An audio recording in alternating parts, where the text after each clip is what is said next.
I like to come up here to just clear my head.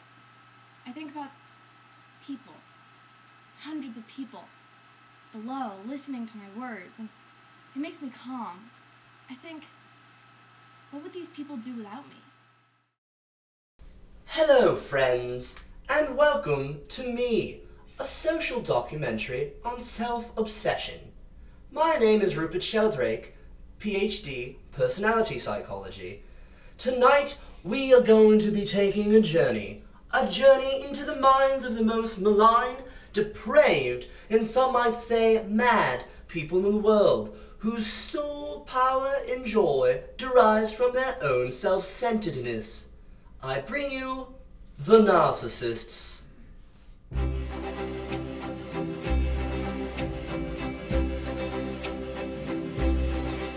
Whether I'm right or whether I'm wrong, whether I find a place in this world or never belong, I gotta be me. I gotta be me. What else can I be but what I am? I want to live, not merely.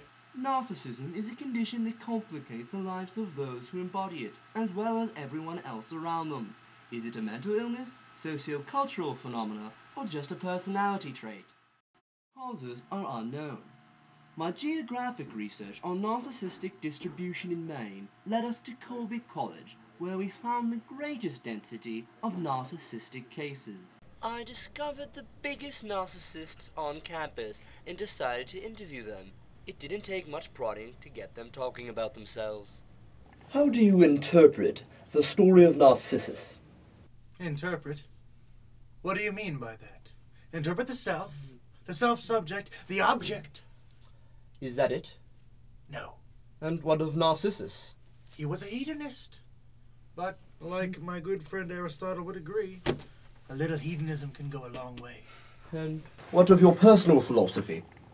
Well, if I have to degrade my meaning system to such a base word, it's to elevate my level of thought beyond the pastures that the sheeple are grazing on, beyond the cogs of their tangled machine, their meaningless sheep machine.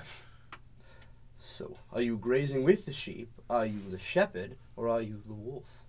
I am none of those. I'm a black sheep. And you're only a freshman, I take it, this year. Who is your favorite philosopher? Which resonates with you the most? I'd have to say, me. Oh, no, just kidding. That won't be until at least sophomore year. So, what would you have for advice for budding philosophers? Have you ever stopped to think and forgotten to start again? Well, there's only one last question I have for you, and it ends on a comical note. How many philosophers does it take to screw in a light bulb? You don't get it! The light of the mind has no filament. It never burns out! How very illuminating. Thank you. Thank you. How do you help other people?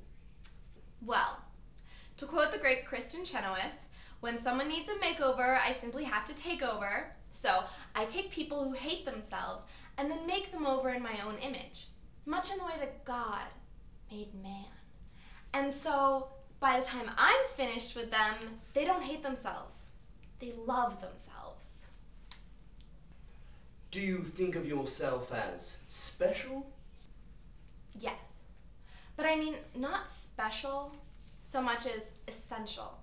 I mean, there was nothing without me. Like, I think back to the time before I was born, and I can't remember anything.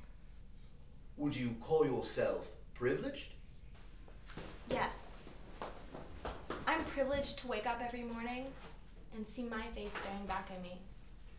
I'm privileged to be a keystone in the society. I mean, I'm so important that Marc Jacobs did his spring line about me.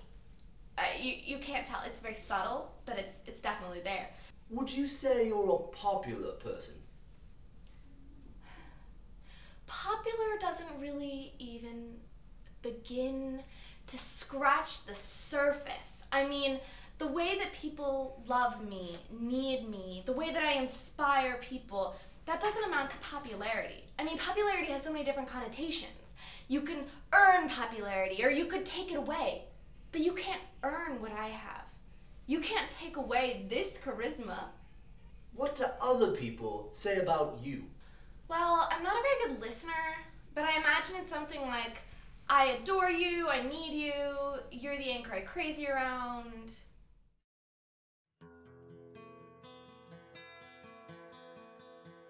Thank you for joining us. If you would tell us about yourself, please. Let me just say, I'm a very spiritual person. I try to find out as much of the universe as I can, so mostly I talk to myself. It's all so simple. How would you characterize your style? I explore eccentric and esoteric avenues in ways that really envelop all of art. How do you envelop all of art? Well, it's simple. Me. Me. Me, me, me, me, me, me. That's all there is, really.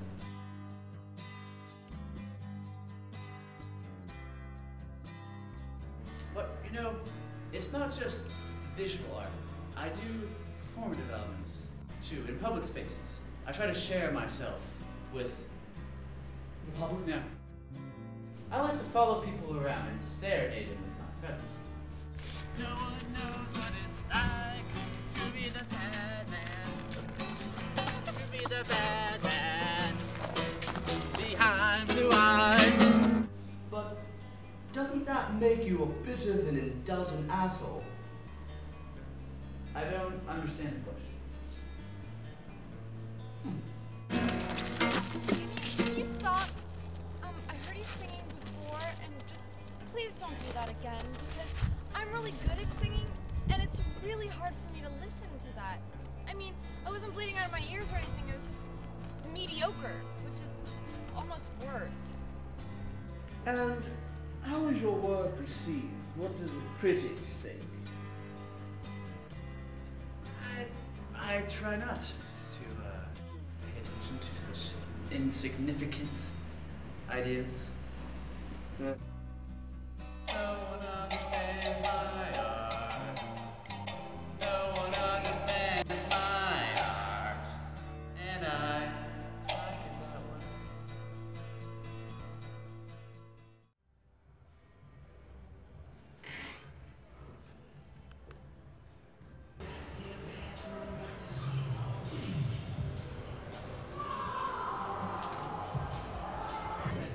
Frank, how often do you say that you come here?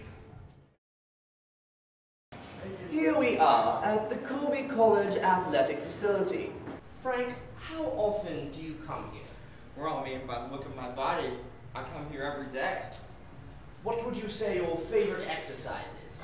Well, I'd have to say that'd be any exercise where I get to look at myself in the mirror. I see.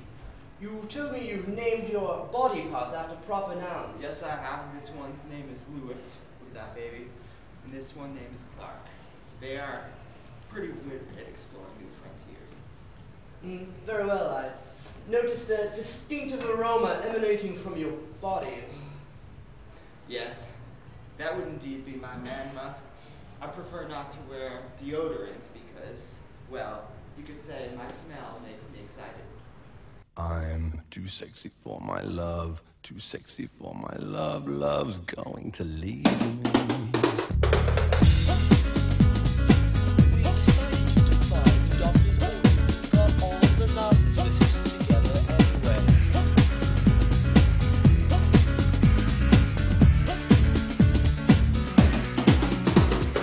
I'm too sexy for my shirt, too sexy for my shirt, so sexy it hurts. And I am too sexy for Milan, too sexy for Milan, New York and Japan. Narcissists are almost clueless about what others' perspectives are about them. What do you think of Frank? Well, headshots aren't bad, but Monogram towels are a bit much. Would you consider yourself special in any way? Absolutely. With the narcissism epidemic spiraling out of control, we decided to consult a physician here at Colby. Doctor, how many cases of narcissism have you diagnosed here at Colby? Colleagues and I believe that most of the students enrolled at Colby College display some narcissistic tendencies, although obviously the severity of the affliction depends on the individual's circumstances and mental mindsets. And what do you do for treatment for the afflicted? Well, the treatments we prescribe vary widely depending on the severity of the case. For more low-level individuals, we offer a service by which we remove all mirrors, social networking devices, still and video cameras, and any reflective surface at all from their domicile. For more severely afflicted patients, we have developed a technique by which a specially designed covering is affixed to the patient's upper torso.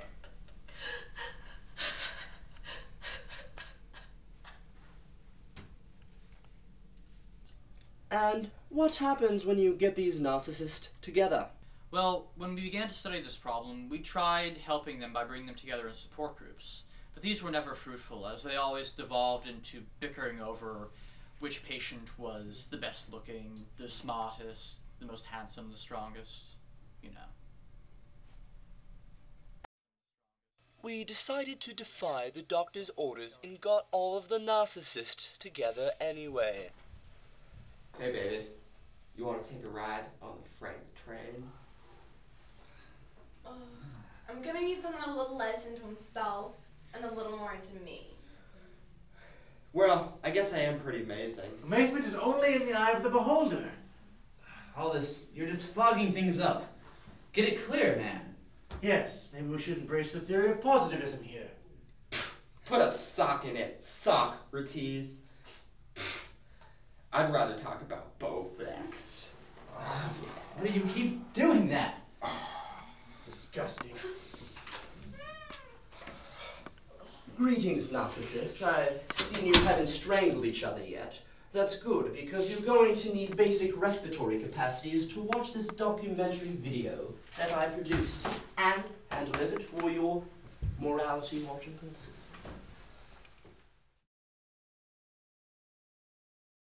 Well, narcissists, I hope you've learned something from viewing your own depravity and that of your peers. Have you really learned anything? Certainly. I've learned that I am a prophet! I'm a great leader. A genius. Damn, I look good.